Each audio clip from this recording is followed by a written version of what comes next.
Thank you for having me, Dr. Land, Community College. I'm really honored to be here and to spend a little bit of time sharing with you one of my favorite things, which is talking about conflict between people. I am a university professor, an assistant professor in the social work program. If you're familiar with social workers, we are committed to the process of social change. Every conversation that I have in my classrooms is about what needs to be changed, why does it need to be changed, and how do we go about creating and processing change.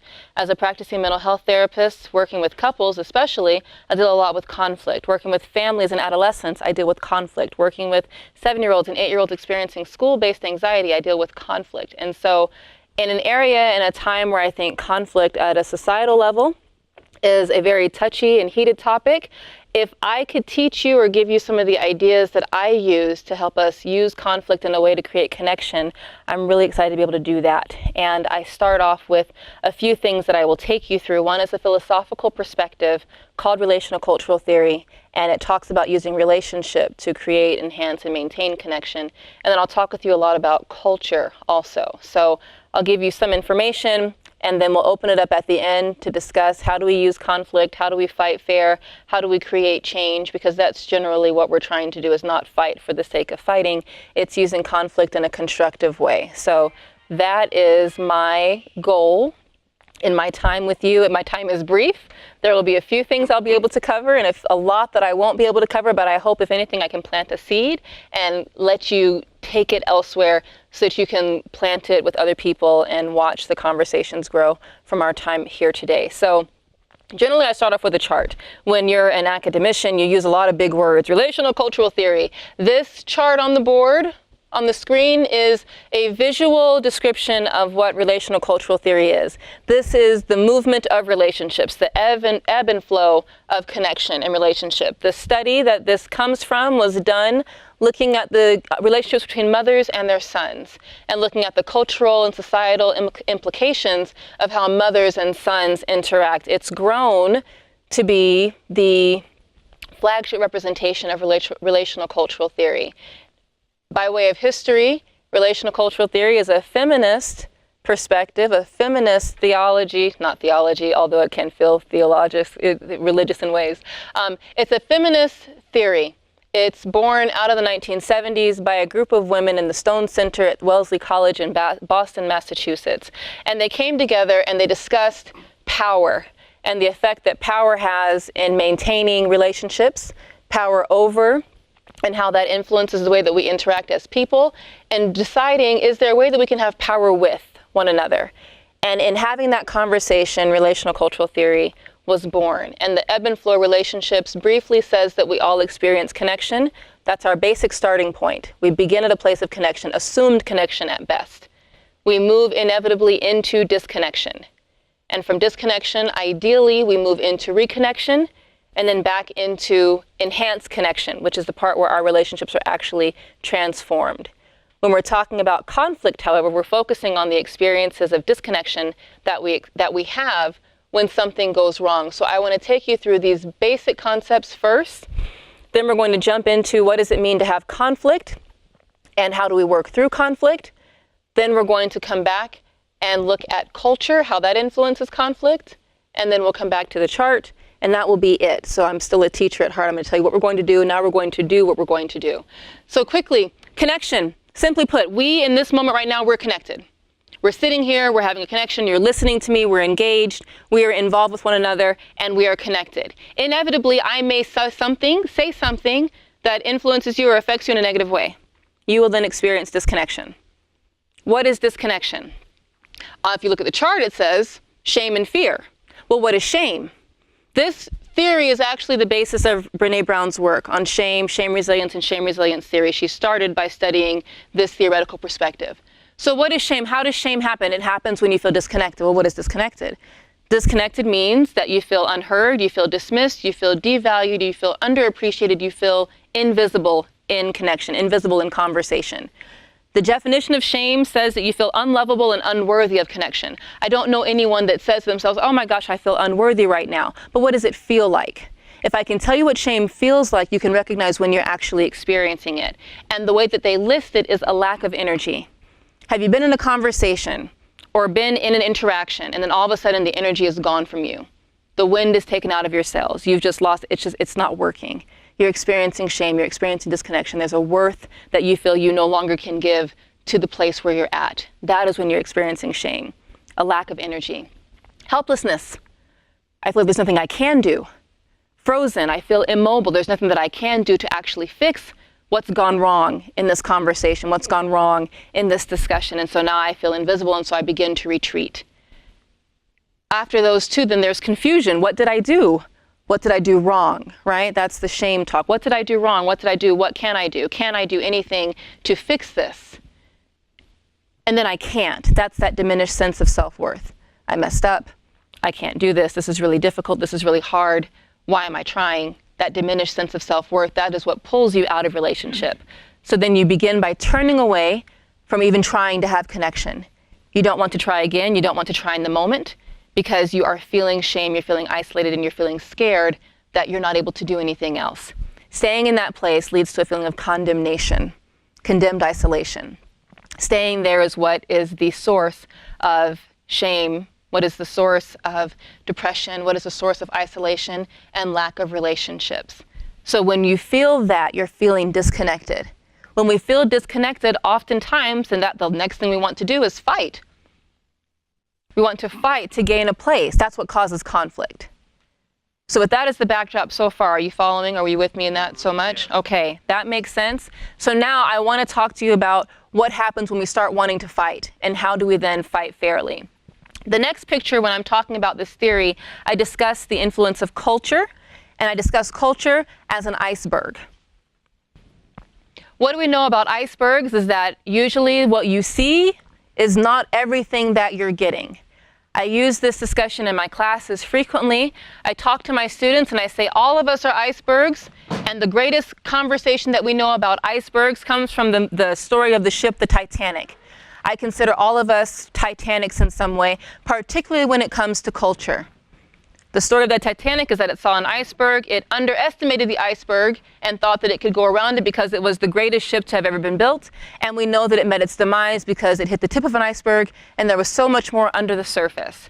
Culture influences how we fight, and culture is what allows us to be able to fight fairly, to do conflict in a way that helps us build connection. So why relational cultural theory? Relationships and culture, these two go hand in hand. My relationships that I have with other folks are going to be very influenced and very heavily mandated by the cultural background that I have. And every person in this room has a cultural background. Even if you have nothing more than a family name that you've carried for hundreds of years, that is your family culture. And all of us are well-intentioned Titanics. If we do not pay attention to the icebergs of other people, the tip of the iceberg that other people represent to us, we will meet our demise. So what do you do? How do we do culture? I want to walk you through a couple of steps. Every culture is a layered experience. Every iceberg is a layered experience. If you meet people with the recognition and the understanding that there's more to them than meets the eye, you can engage in conflict in a really healthy, effective, and appropriate way. There are 3 levels to culture, if you think of it as an iceberg. The tip of the iceberg is what we're all used to. Food, fashion, and fun. What do you dress? How do you dress? What do you eat? What music do you listen to? What do you have fun? All of our celebrations, that's the tip of the iceberg. We go to them, we feel good, we go home, and we feel like we have done well-intentioned, really wonderful things. And we still maintain this piece of feeling like an awesome ship, an awesome Titanic. Surface culture is what's most easily seen. It does not take a lot for you to engage culture in a surface manner. But when conflict comes up, conflict is about more than what's at the surface. It's about what's underneath the surface, and how do you then get underneath it to understand a person as a cultural being. It's going to require an emotional investment from you that is high emotional investment to get into what's called shallow culture. And then when you get into shallow culture, you're thinking about the people, the experiences, the stories, the traditions that have taught you how to be who you are. So if your last name is King, what does it mean to be a king? What does it mean so far as who you are, how you carry yourself, how you present yourself, how you interact with one another? You're representing the family, so what does that mean that you do? If you think about your own cultural upbringing, you've learned about personal space, you've learned about eye contact, you've learned about physical touch, you've learned about boundaries, you've learned about respect for elders, for children, for animals, you've learned about time, timeliness, you've learned about tempo, You learned all of these different things either through explicit or implicit interactions in your family. This is your shallow culture. These things are unspoken. They're unwritten, but they're assumed. We know them. Here is the place where we have so many more commonalities. We all have the same mother-in-law, I like to say, when we get into shallow culture. We all have the same, we have the same mother, the same mother-in-law. We married into the same families. We have the same brother, the same sister. There's where our commonalities are, but we have to get below the surface of the iceberg to do it. And the emotional investment required of all of us to do that is high. But this is where conflict happens, is when we're not willing to go beneath the surface, because we think we're going to find so many differences that we can't focus on commonalities, and that leads us into that place of shame, fear, isolation, immobility, helplessness, et cetera, et cetera. Now imagine, if that emotional level and that emotional investment is high, what does it mean to get into unspoken, unconscious rules of deep culture? These are the constructs that lead us into the isms and the archies. Patriarchy and hierarchy, racism and ableism, sexism, nationalism, ethnocentrism, heterosexism. How do we deconstruct those things? We can't if we don't acknowledge that they exist. There's an emotional level of investment that's severe, very, very intense for us to connect at these levels of culture. But when we do not, that is when we have conflict. Are you following me so far? Yeah. All right. So experiencing conflict as a byproduct of understanding or misunderstanding culture leads us back into, well, how do we do this? We're trying to move from connection, we're trying to acknowledge disconnection, and we're trying to move back into enhanced connection, transformed relationships. It requires us to know how to fight fairly. So when we go back to the chart and you look at the ebb and flow of relationships, you'll see that in the middle of the chart, it's called creative work towards mutual empathy. Relational cultural theory posits that if we will work together to grow mutual empathy will lead to mutual empowerment, and mutual empowerment will lead to mutual growth. Growth is what changes relationships, being seen and seeing another person. And mutual empathy requires empathy, feeling with, mutual feeling with. And so there are 5 steps of creative work. This is work that creates. Creative work, thinking work, creative work, using all the different things that you can to say, how do I maintain your humanity and maintain mine and create something better than the conflict we find ourselves in? How do I do that? That is a very difficult thing. Thankfully, as charts go, there are 5 steps that tell you how to do it. So, creative work towards mutual empathy. The goal is mutual empathy, the mutual seeing and being seen, the mutual feeling with and being felt. The first thing is constructive conflict. Why is conflict the first thing? If we weren't fighting, we wouldn't need empathy. Constructive conflict is the first thing. But the idea here, it's not constructive criticism, it's constructive conflict. You don't get to fight with me unless you promise to build with me from the fighting. That's the most important thing. If we can't agree to build, then we can't fight. That is how you fight fair. Do we plan to build something from this and have a new understanding? If so, let's do it. It's going to be hard, it's going to be worth it, but we'll do it. If you're fighting me just to fight me because you have your own cultural stuff that you haven't worked through and you can't honor my differences and I can't honor yours, then we don't need to fight. It will damage us and it'll keep us in this place of condemned isolation because of how we're going to feel exhausted, lack of energy. So constructive conflict is the first thing. And to get constructive conflict, you're going to have to respect differences. That's the second step. Respecting difference. Recognizing that we both are these huge icebergs and we're trying to do our best Titanic.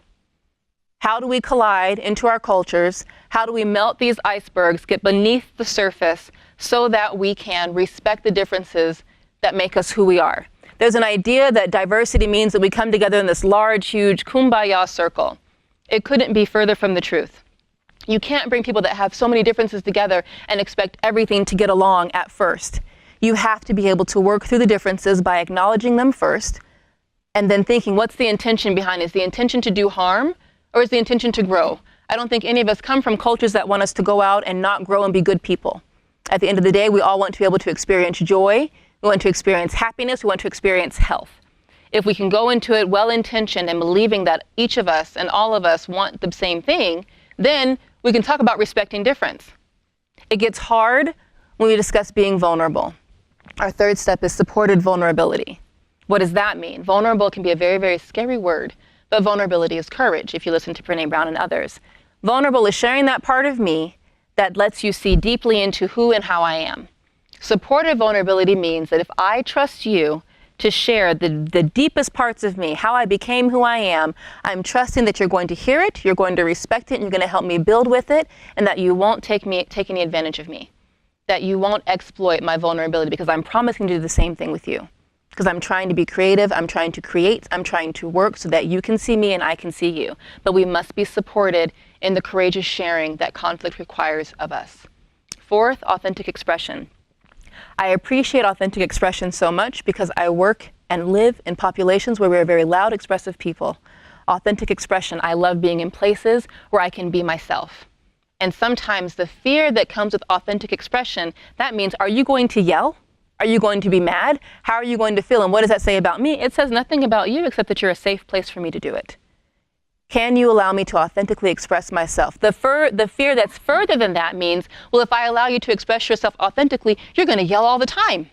But what if I don't? What if I need 1 or 2 times, 1 or 2 spaces where I can just be angry? I can be mad. I can be sad. I can be an emotional, cultural person, and you can hold it with me. What if then? Will I need it every single time? That becomes the question. Fifth is empathic resonance. How do you see me? How do I see you? How do I resonate with you? If we go through these 4 steps and we get to a place where empathy is resonating between the 2 of us, the 3 of us, the 5 of us, or the 50 of us, we are doing creative work towards mutual empathy that gives us growth and then connection. And there are 5 amazing things that come out of that. And if you wonder, have I ever experienced this? Think of a time that you fought and you've come out of it feeling energetic. Not that you want to go out and fight everybody else, but you realize, I can do this, I can do hard things. You have a feeling of energy.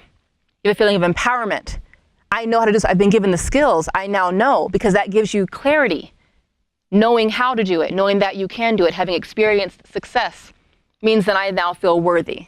I feel like I can do this. I have a sense of worth, which then leads me to want to have more difficult, critical conversations. I turn toward relationships. I go and I consider myself the expert to go and make things happen, to make relationships transform, but that is mutual growth. Both of us leave our conflict feeling like we can go out and do it with other people in a loving, respectful, healthy, and effective way. And that is what moves us into the rest of the cycle, the end of the cycle, called enhanced connection, the place of transformed relationships, which then again will lead to another disconnection. But now we know how to do it this time. And the disconnection is smaller, shorter, less intense, and still very impactful. I've given you a lot in about 15 to 20 minutes that I can't wait to discuss in our Q&A section. But we experience a time where there's a lot of conflict, but there's not a lot of conversation. My job as a social worker, as a person in the helping profession, is to help people be healthy. Conflict can be a healthy, fair conversation if we know how to do it and we walk into it with our humanity intact and we leave with our dignity in place. I challenge you to think about seeing people, feeling with them, giving them dignity even when you disagree, because you've got to get under the surface of who they are as a person so that we can melt away the differences that divide us. And I know that by using empathy, by feeling with people, and by being felt and being seen by them, it's one of the best ways to do it. So I encourage you to leave here and wherever you're going and fight fair. Thank you so much for having me today.